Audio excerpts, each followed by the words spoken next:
پہلے تو یہ بتائیں، یہ اس موضوع سے شروع کرتے ہیں، آڈیو لیکس والے، اس میں کیا ہے؟ یہ تو اس پہ ذرا بعد میں بات کرتے ہیں کہ اس میں کیا باتیں ہو رہی تھیں، لیکن آپ کا خیال کیا ہے کہ یہ نکلا کہاں سے ہے؟ مطلب یہ کسی نے اپنا فون ریکارڈ پہ ڈال دیا، یعنی یہ ہوا کیا ہے؟ آپ کا کیا خیال ہے؟ معلوم نہیں، میں تو کوئی ٹیکنالوجی کا اتنا ایکسپرٹ نہیں ہوں. ابھی میں نے واٹس ایپ شروع کیا ہے اور مجھے اندازہ ہی نہیں تھا کہ یہ اتنی اسٹرانگ ٹیکنالوجی ہے. میں نے حکومت سے اترنے کے بعد واٹس ایپ شروع کیا ہے اور اتنا رسپانس ہے کہ پروگرام کرنے کی ضرورت نہیں ہوتی، لیکن اندر کوئی بندہ ضرور ہے. میں جھٹکے کے ساتھ سوال، یعنی I am not a technical man, لیکن یہ نہیں ہو سکتا کہ اندر کوئی بندہ نہیں تھا جس کا کوئی کنیکشن نہیں تھا. اور جس بندے نے، میں نے ایک آدھے آدمی کا بھی سنا ہے، جو آدمی بیچ رہا ہے یہ 100 گھنٹے کی یا کتنے گھنٹے کی، اس سے جن لوگوں نے بات کی ہے وہ کہتے ہیں کہ اس کی انگریزی کوئی اتنی اچھی نہیں ہے، ٹوٹی پھوٹی ہے. مارکیٹ میں جو اسلام آباد میں بات چلی ہے، اب سلامتی کونسل کا اجلاس ہے پرسوں، دیکھیں اس میں مقتدر حلقوں کے بھی لوگ ہوں گے اور ذمہ داران بھی ہوں گے، اور اس میں یقیناً ٹاپ پرائرٹی اس بات کی ہوگی کیونکہ سارا ملک ہل گیا ہے. یہ تشویشناک اور انتہائی اہم اور حساس وقت پہ، جبکہ ملک کے اہم سیاسی فیصلے جو ہیں وہ چند ہفتوں میں متوقع ہیں. ایسے عالم میں اس قسم کا، اور ابھی آج فواد چودھری نے کہا کہ اور بھی خطرناک آ رہا ہے. میں نے آپ کے ہی پروگرام میں فواد چودھری صاحب کو سنا. جی ہاں. سو یہ مسئلہ اچھا یہ ویسے ہوتا ہے، خراب ہو رہا ہے. پی ایم ہاؤس میں سلسلہ، مجھے حیرت ہوئی، میں جب پہلی مرتبہ، میں نام نہیں لیتا، آف دا ریکارڈ ملاقات تھی، ایک وزیر اعظم سے ملاقات ہوئی ایسے کئی سالوں پہلے، تو مجھے حیرت ہوئی جب وہ کچھ خاص باتیں کرتے تھے تو وہ اشارہ کرتے تھے، بات نہیں کرتے تھے، حالانکہ کمرے میں خالی میں اور وہی تھے. تو میں نے کہا یار اس کی وجہ اس کے علاوہ اور کیا ہو سکتی ہے کہ ان کو یہ ڈر ہے کہ میں یہاں پہ بھی میرا ریکارڈ ہو رہا ہے. پھر میں نے کتابوں میں یہ دیکھا، ایک اون بینٹ جونز کی کتاب تھی غالباً، کہ نواز شریف صاحب کو جب مشرف صاحب کو ہٹانا تھا تو وہ نذیر ناجی صاحب کو لے کے طیارے میں بیٹھ کے انہوں نے تقریر لکھوائی، چونکہ وہ ڈر تھا کہ یہاں ریکارڈ. تو یہ دبئی گئے تھے اور ایسے ہی ہے نا، اور شجاع آباد میں وہ جلسہ کر رہے تھے اور ساتھ پوچھ رہے تھے کہ جنرل بٹ کو کیا بنا، اور کیونکہ وہ جو تخمے شخمے لگائے گئے وہ میرے باؤ محلے سے خریدے گئے تھے. ضیاء الدین بٹ کو جب آرمی چیف بنایا گیا تو میں اس وقت سگار پی رہا تھا پرائم منسٹر ہاؤس میں، اور مجھے کرنل صاحب نے کہا آپ نے نہیں جانا. میں نے کہا یار میرا تو ساتھ ہی کام ہے. انہوں نے کہا نہیں آپ بھی جائیں. بعد میں گیا تو انہوں نے 22 دن کے لیے اندر دے دیا. اچھا، تو یعنی کہ پی ایم ہاؤس میں بھی سسٹم ہوتا ہے، یعنی یہ ریکارڈنگ ہو رہی ہوتی ہے. میرا خیال ہے سائنس کافی ترقی کر چکی ہے. میرے ایک بھتیجے کا بیٹا ہے، میرے پاس تو لوکیشن نہیں، لیکن کل یا پرسوں پتہ نہیں کیا بات ہوئی تو اس نے مجھے فون پہ کہا uncle I know where you are. اس کو فون پہ میری لوکیشن F7 میں پتا تھی.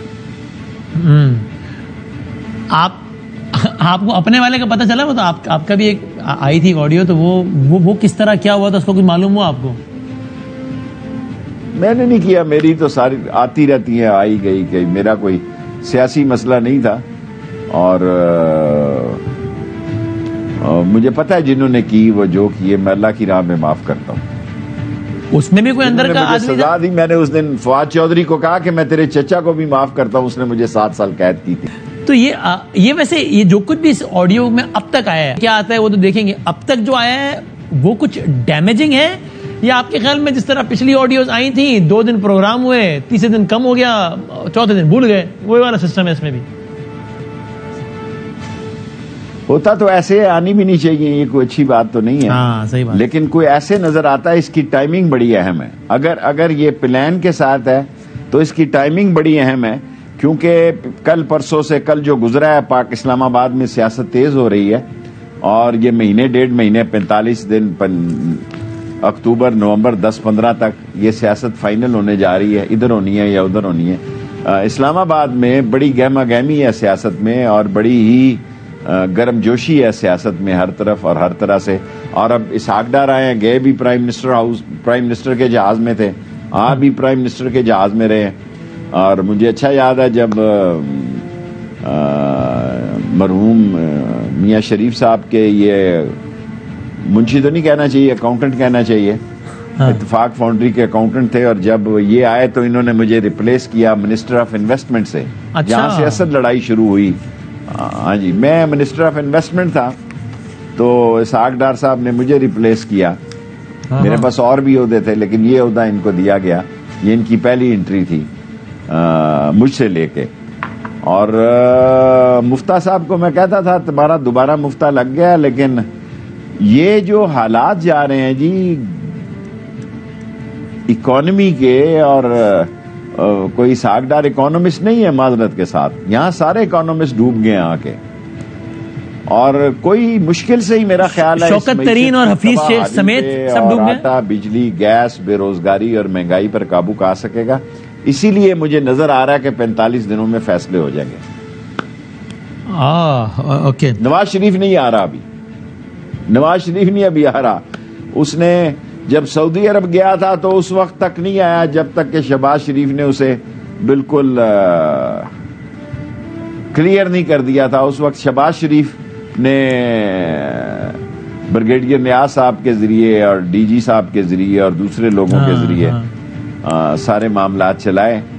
اب مسئلہ گمبھیر ہے, کافی ٹائمنگ بڑی سینسٹیو ہے, اور میڈیا بڑا سٹرونگ ہے, اور عمران خان فل فارم میں ہے. لیکن اس سب کے باوجود شیخ صاحب اگر اسحاق ڈار واپس آ رہے ہیں تو اس کا مطلب یعنی گورنمنٹ نے اب اتنا کانفیڈنٹ فیل کیا ہوگا نا, ان کو کافی چیزوں کا اندازہ ہوگا کہ آتے ہی پھنس نہیں جائیں گے تبھی لایا ہوگا نا, ورنہ تو اگر ان کو یہ ٹینشن. میرا خیال ہے کہ لوگوں کو قربان بھینٹ چڑھانا ان کی عادت ہے. چڑھ جا پتر سودی رام بھلا کرے گا. اور یہ ٹریلر انہوں نے چلایا, خود وہ نہیں آئے, حالانکہ کیس اسی جیسے ہیں اور اسی قسم کے ہیں, اور حدیبیہ پیپر مل میں پاکستان کا سٹرونگسٹ کیس تھا, اور میں بھی اس کے خلاف گیا تھا. لیکن میں حالات جو ہے جی مہینے 1.5 مہینے بس زیادہ سے زیادہ, سیاست کا اونٹ کس کروٹ بیٹھے گا یہ فیصلہ ہو جائے گا.